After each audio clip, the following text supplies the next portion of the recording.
So happy late Veterans Day. When World War II started, my dad was told he didn't have to go to war. I don't know if it's because he was a minister or because he had 3 kids to support, or if it's because he was already over 40, or if it was because of his bunions. He said he had they didn't want to take him when he tried to enlist because with his bunions, they didn't think he could keep up marching long distances. They were wrong. But he wanted to do his part, so midway through the war, he enlisted as a officer and a chaplain in the Army.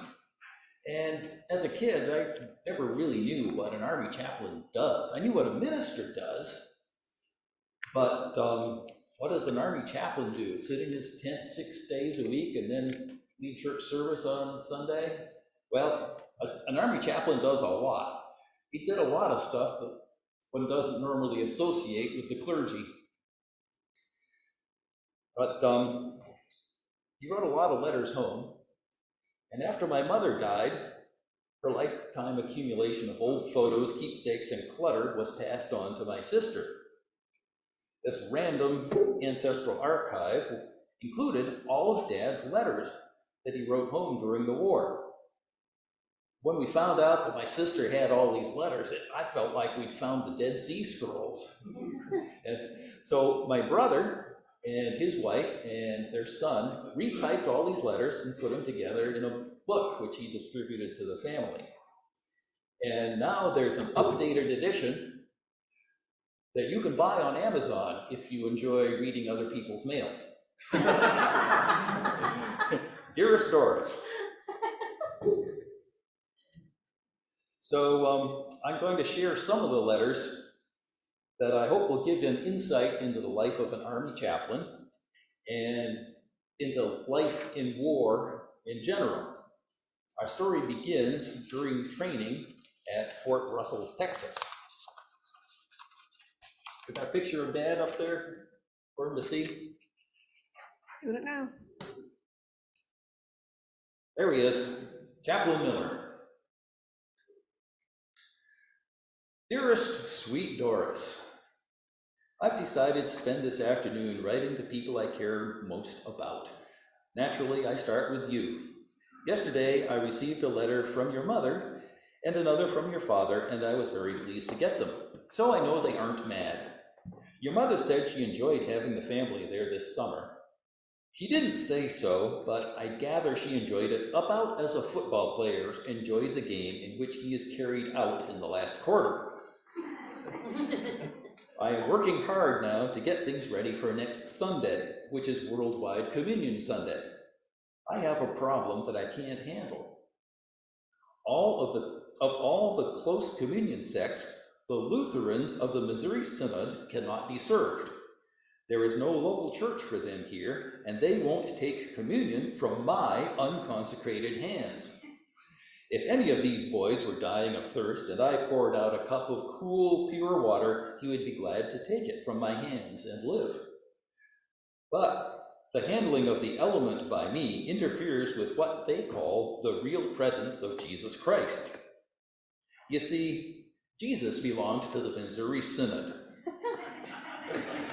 Judas did too. He held the bag. Apparently they expect me to. Anything like that makes me mad. Your loving sweetheart, Jerry. Okay, maybe we should go back to live feed now. You've seen what my dad looked like. Camp Swift, Texas, November 22nd, 1943. I went over to Wake Island with Chaplain Warford. A new outfit has moved into that area, and it has 2 chaplains. One is a stout man of the Episcopal Church, and the other a small man from the Catholic. The former is a captain and takes charge. He and Warford had a long chat about what they were doing with emphasis on the Episcopal part of it, while I just listened. They talked about a visit of a bishop to Camp Polk, and being a typical Episcopal bishop, he was broad of girth rather than broad of mind. He got into a tank and was so long getting out of it that he was almost late for his next appointment. Then and there, I discovered the difference between a medium tank and a heavy tank. A medium tank becomes a heavy tank when an Episcopal bishop gets into it. December 5th, 1943. Dearest Doris, here I am, sitting at Chaplain Morford's desk, sitting in Chaplain Morford's chair, using Chaplain Morford's pen. Perhaps I am Chaplain Morford. I hope not. Chaplain Morford is a fine fellow, but I like Chaplain Miller's wife better than Chaplain Morford's wife. I like Chaplain Miller's children better than I do Chaplain Morford's children. I like Chaplain Miller's church better than I like Chaplain Morford's church, and I like Chaplain Miller better than I like Chaplain Morford. So I hope I'm the former and not the latter. Gee, when I think of all the things I've done to, with, and for Chaplain Miller's lovely wife, I hope I'm the former. Gosh!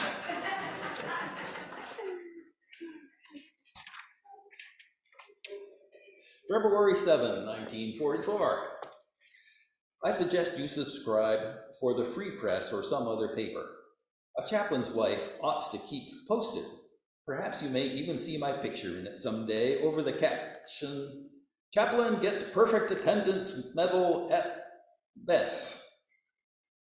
Or "Chaplain preaches patient to sleep when ether supply is exhausted." I have another request for you. The Bible I have been using for the last 11 years is a Christmas present from you, but you never wrote in it. I'm sending it home for you to write your name in. The Bible is going around the world with me, and it will be helpful to turn to your name in it when I feel the need of a little comfort. And please dig through the books out back and send the Abingdon commentary. There is so little of the Bible in the preaching of these army chaplains, and so much of what there is ain't so, that I feel the need correcting that and keeping myself thoroughly grounded in the facts about the different Bible books. March 5th. The package with my Bible and other books arrived yesterday. And the cookies, they were very good, and I ate them all up this morning. The cookies, I mean. It was nice of you to send them, but I love you all the more.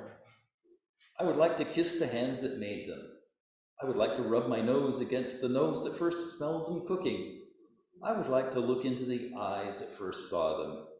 I'd like to kiss the lips that both belong to the person whose hands, nose, and eyes I mentioned above. Gosh, wouldn't it be awful if someone else made them? February 29, 1944. There's a new major around here who is helping me make a first-class hypocrite of myself.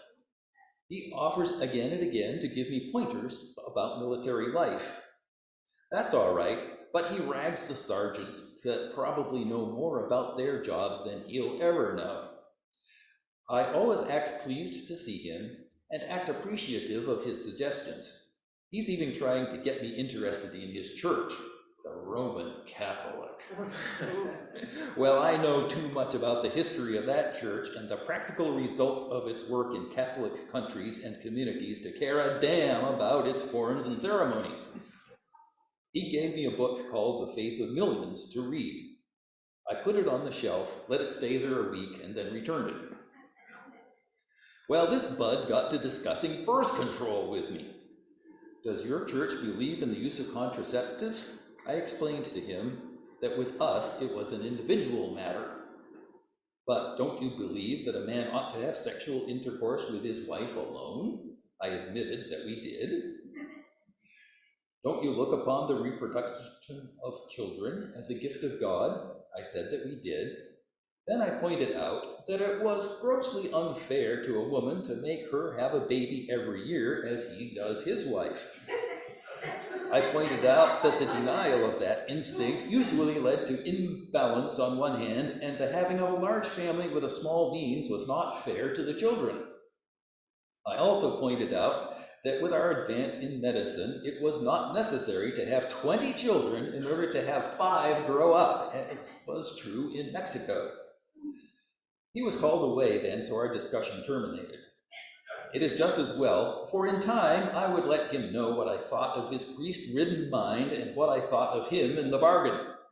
I hope he or I get transferred elsewhere before that time comes. Your lover, Jerry. Have I told you about my assistant? His name is Louis Figlioli. He's a Catholic boy, but not thoroughly indoctrinated with all the hocus pocus of that medieval institution. He has given me a lot of soft soap, which I really don't know whether he believes himself or not, such as, I wish you would help me with my letters sometime. You're a master at that sort of thing. How do you know? Because of the way you speak. Now what would you do? Hand him a quarter or throw the vase of flowers at him? He has been talking to the Catholic boys about me, trying to convince them that I would be mighty glad to help them with their problems. So far, none have come up. He does seem to admire me a lot, and I don't know why, unless it's because I don't allow my rank to impress the men. Out on bivouac, I pitch right in with the tent pitching, loading and unloading, and when I can, I get in the mess line instead of barging right into the mess tent like the other officers do. He says the men like me very much. I hope so, but he may be judging others by himself.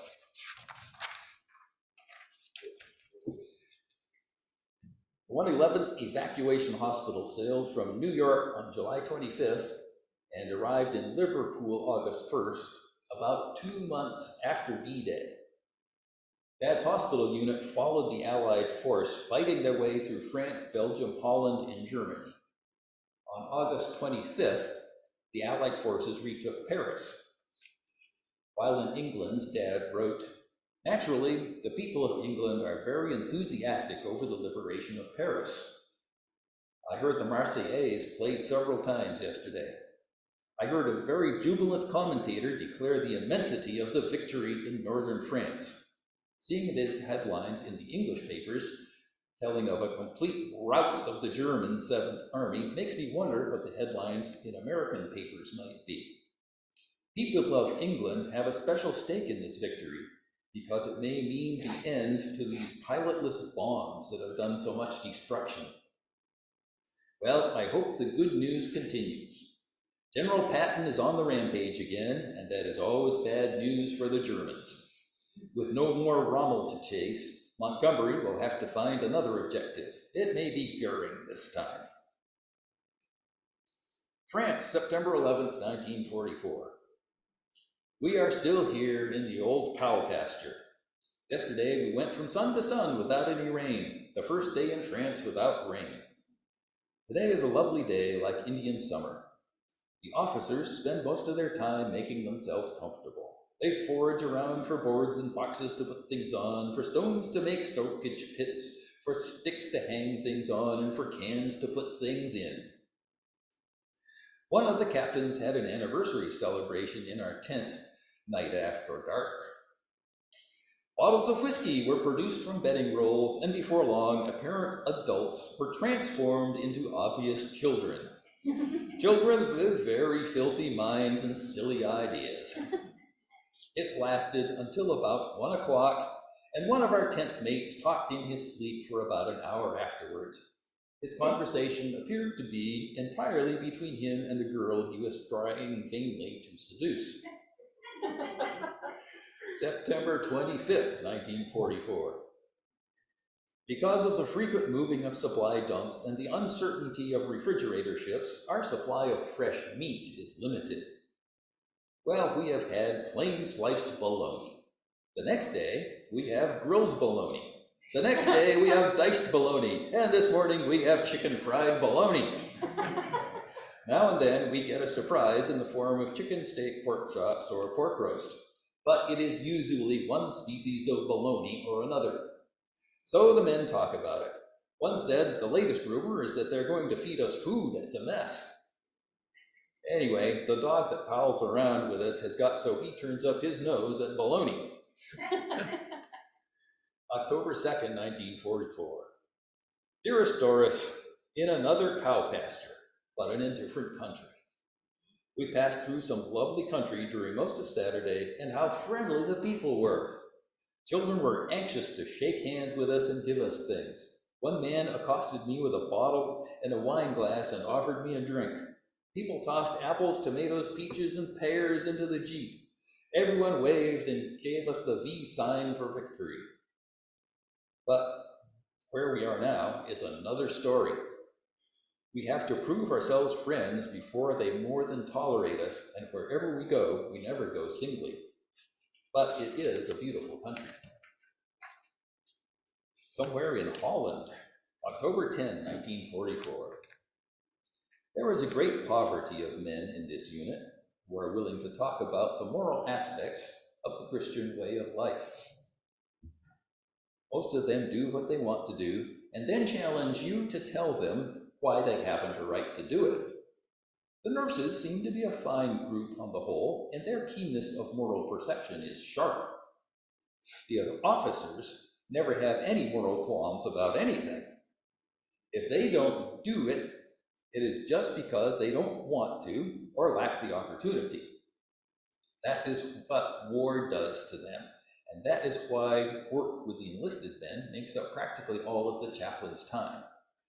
As far as the officers as a whole are concerned, there is no such thing as the Ten Commandments or the moral law. All they are concerned about is army regulations and military directives. I know that if it were not for the nurses, I couldn't have any evening meetings at all. And it is needed because there are so many things that are tearing down every good ideal that they have started with. November 20th, 1944. Dearest Doris, we are taking in patients steadily. There are minor cases and we send them right on back to a general hospital. Some are medical cases and we doctor them up so they can go right back to duty. Others have more severe wounds that require blood or plasma. And some are so severely wounded that anyone outside the medical profession would swear they couldn't live. Some don't, but out of more than 800 patients we have received, not more than 20 have died. My first business was to get every body ready for the trip to the cemetery. That meant checking with the laboratory to see that they were all ready to go.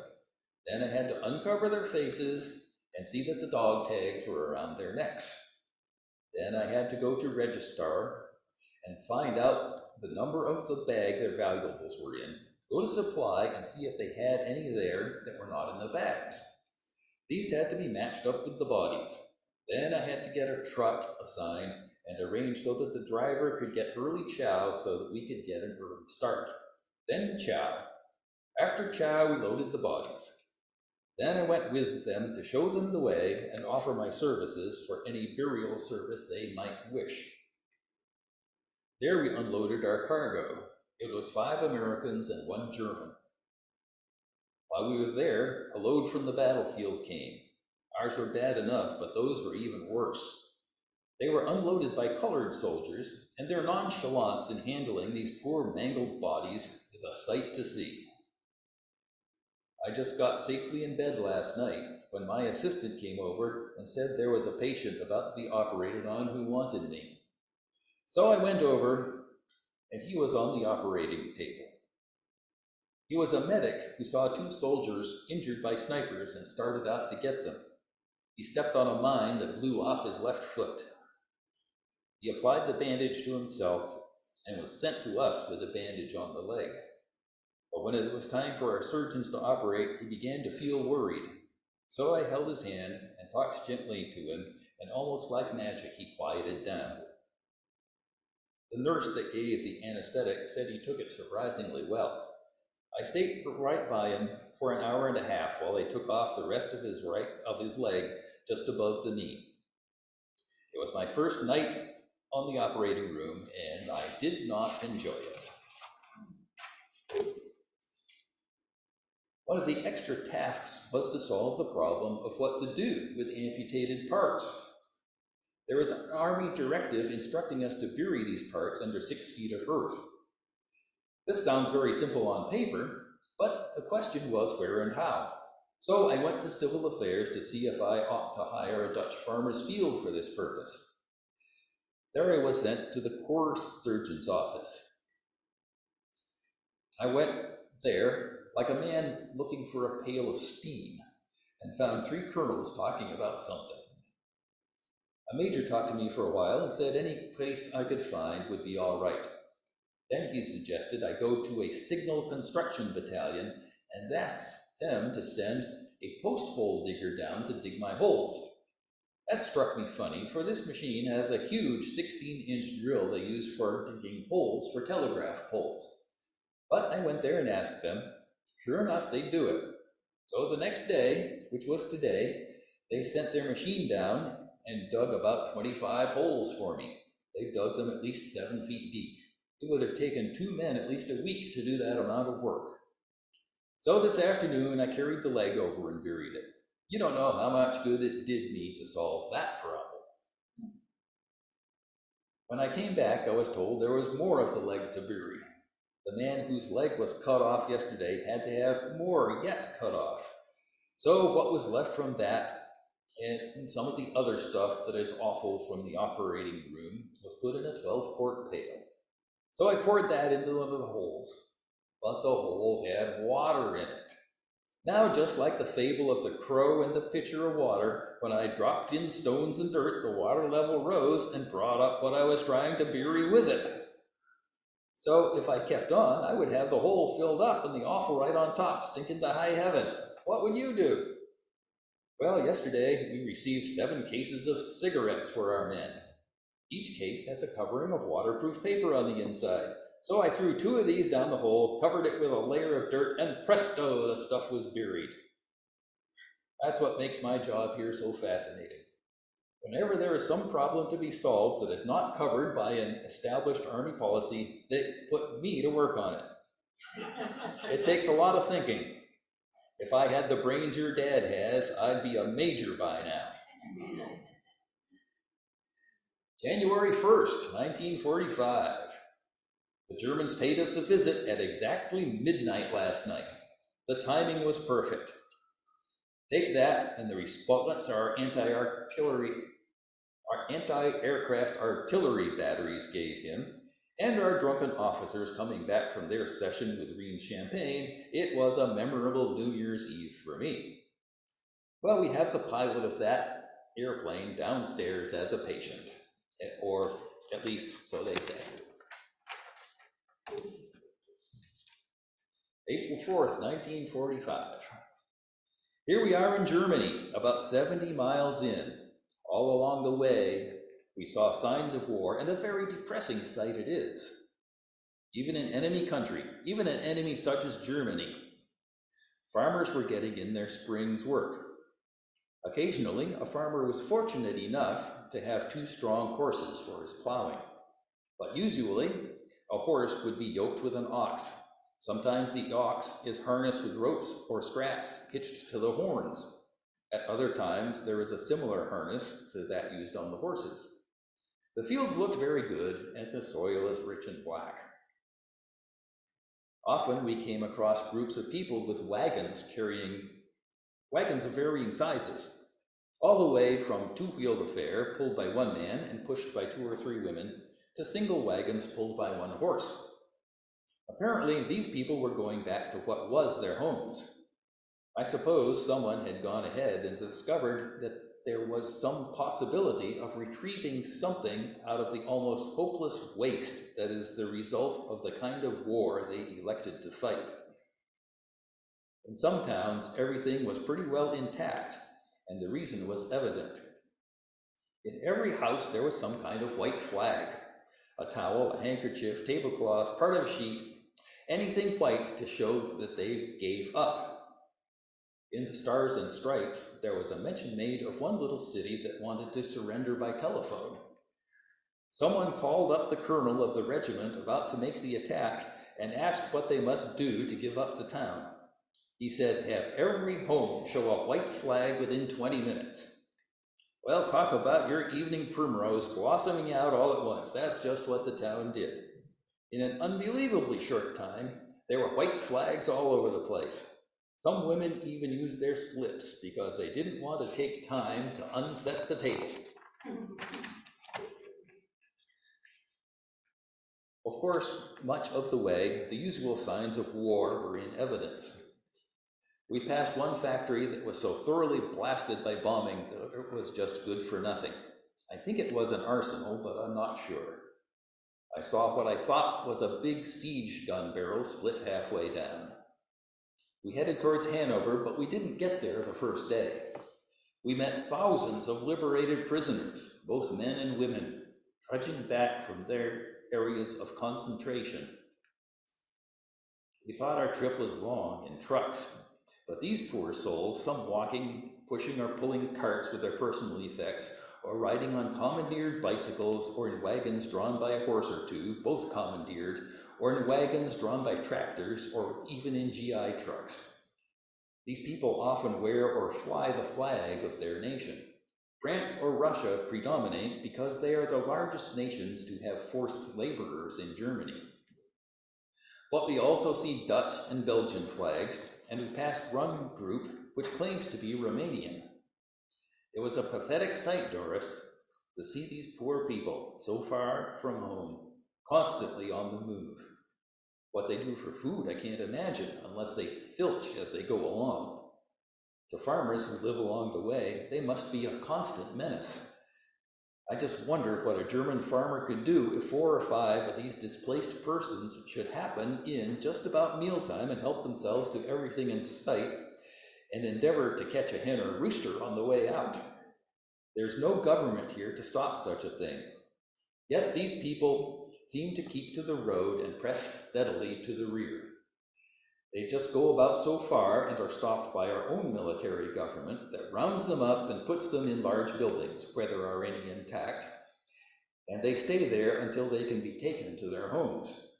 Load after load leaves these places daily, but the Poles and the Russians will have to wait until the road is clear to their homes in the east. In just another month, I imagine, we shall be able to send them east, right through Berlin to Poland and Russia, and south to Czechoslovakia, Yugoslavia, Greece, and not long hence to Norway and Denmark. Near where we are now is another camp, where these people, workers in a nearby factory, are housed, and the French and Russian flags float proudly where once the swastika was monarch of all that could survey it. April 24th, 1945. Dearest Doris, I'm afraid I am using you as a guinea pig, and that is no way for a man to treat his wife, especially when the wife is lovely you. But sometimes we treat those we love the mostest, the worstest. Ain't it the truth? You see, we picked up an Italian typewriter and it found its way into our office. I've learned by now never to ask Fig about the hows and wheres or whys of anything that makes its appearance nowadays. My policy, firmly established after much protest, is to accept the inevitable. For if we don't get the benefit of these things in the service of the men, someone else will in the service of himself. So I accept. This is a swell typewriter, but a few of the letters are different, and lots are in different places. I hope, however, I can get used to this, for it is a swell typewriter, and perhaps it can be taught to spell better than the American one made by Remington. Dad is a great writer, but a lousy speller. On April 30th, Hitler committed suicide in his bunker in Berlin. On May 7th, Germany surrendered unconditionally. It took Dad's unit another 6 months to mop up and go home. September 26th, when we pulled out of the parking lot on Thursday morning, drove through town and on to N3 westbound, we found that our convoy was part of one huge string of U.S. Army vehicles that were heading for Rheims. I expect that this large stream of trucks and jeeps was 30 or 40 miles long. As far as we could see either way were trucks all going our direction. And the last letter October 26, 1945. Dear Doris, I expect we load onto a Liberty ship tomorrow and probably start our journey homeward on Sunday. This ship will take 18 days. We sail for Boston. Expect your telephone to ring sometime after 6 o'clock and before 10, any evening after November 14. There's a good chance I might get home for Thanksgiving. Let's see the last picture. I don't know if he made it home for Thanksgiving, but we do have proof that he made it home. So there's Dad and Mom and 4 kids now, this time, not 3, because Tony was born before he got home. Of course, I'm not in the picture because I was conceived about 10 years later, which is a whole nother story.